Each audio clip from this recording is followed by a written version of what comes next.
এটি বাইতুল মোকাররম মসজিদের দক্ষিণ গেট এলাকার চিত্র। এখানে এখনও আমরা দেখছি সন্ধ্যার পরবর্তী সময়গুলোতে মুসল্লি যারা রয়েছেন, ধর্মপ্রাণ মুসল্লিরা বাইতুল মোকাররম মসজিদে আসতে শুরু করেছেন। দর্শক, আপনারা জানেন যে আজ পবিত্র শবে বরাত। এই শবে বরাতকে ঘিরে মুসল্লি যারা রয়েছেন তারা ধর্মীয় মর্যাদা ও ভাবগম্ভীর্যের সাথে সারা দেশে এই রাতকে পালন করছেন। মুসলিম উম্মাহ যারা রয়েছেন তারা সেই ধারাবাহিকতায় ঢাকার এই কেন্দ্রীয় যে মসজিদটি রয়েছে বাইতুল মোকাররম, সেই মসজিদে ঢাকা শহরের অন্যান্য মসজিদগুলোর তুলনায় এখানে মুসল্লিদের ভিড় বেশি দেখা যায়। আজ সন্ধ্যার পরপরই সময় আমরা দেখেছি যারা সারাদিন রোজা রেখেছিলেন তারা অনেকেই এই বাইতুল মোকাররম মসজিদে ইফতার করেছেন। সেই ইফতার সেরে জিকির আজগার করছেন। কিছুক্ষণ আগে বা ঈশার নামাজের যে আজান সেটি দেওয়া হয়েছে। এখন এই আজানের পরবর্তী সময় নামাজের প্রস্তুতি নিতে মুসল্লিরা আসতে শুরু করেছেন। যমুনা রাইস কুকারে আছে 3-in-1 function. Jamuna rice cooker, smart রান্নায় আধুনিক জীবন। মহিমান্বিত এই রাতে ধর্মপ্রাণ মুসলমানরা পরম করুণাময় মহান আল্লাহর অনুগ্রহের লাভের আশায় নফল নামাজ, কুরআন তিলাওয়াত ও জিকিরে মগ্ন থাকেন। এরপরেই ধারাবাহিকতার প্রতি বছরের ন্যায় এবারও শবে বরাতের নামাজ পড়তে বাইতুল মোকাররমে উপস্থিত হয়েছেন কয়েক হাজার মুসল্লি যারা রয়েছেন তারা।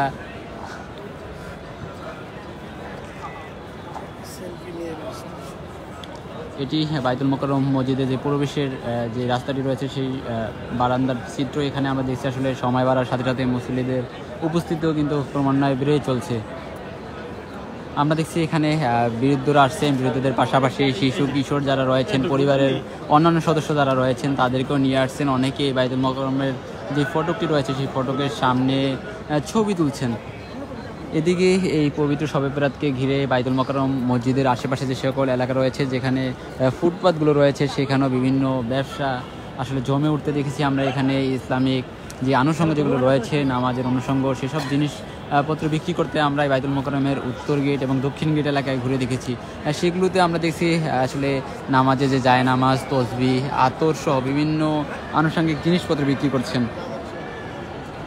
শুধু যে বাইতুল মোকাররম এমনটাই নয়, ঈশা নামাজকে কেন্দ্র করে আমরা এই ঢাকার বিভিন্ন মসজিদে আসলে এই মুহূর্তে ঢাকার মুসল্লি যারা রয়েছেন তারা জড়ো হতে শুরু করেছেন।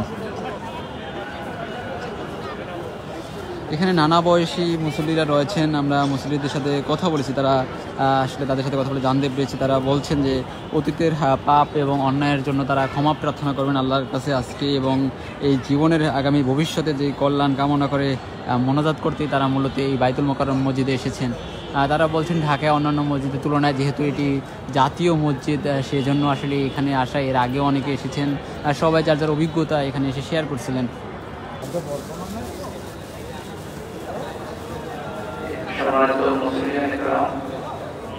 এদিকে এই পবিত্র শবে বরাতকে কেন্দ্র করে আমরা ঢাকার এই বাইতুল মোকাররম মসজিদে মুসল্লিদের উপচে পড়া ভিড় লক্ষ্য করতে পারছি। অপরদিকে দর্শক, আপনাদের একটু জানিয়ে রাখতে চাই, যদি এই পবিত্র শবে বরাতকে কেন্দ্র করে অনেকের বাড়িতে হালুয়া রুটি সহ উপাদেয় খাবার তৈরি করা হয় এবং তা আত্মীয় স্বজন, প্রতিবেশী, গরিব দুঃখীদের মধ্যে বিতরণ করা হয়।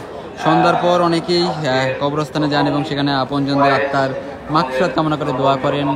অনেকেই এই সন্ধ্যার পরবর্তী সময়ে এই যে যারা সারাদিন রোজা রেখেছিলেন, রোজার পরবর্তী সময় ইফতার সেরে কিন্তু তারা জিকির আজগার করেন। এই বাইতুল মোকাররম মসজিদে এসেছেন অনেকেই আসছেন। আমরা দেখছি এখানে বিভিন্ন বয়সী মুসল্লি যারা রয়েছেন তারা আসছেন, কেউ ছোট ছোট বাচ্চারা তাদের পরিবারের সদস্যদের সাথে আসছেন।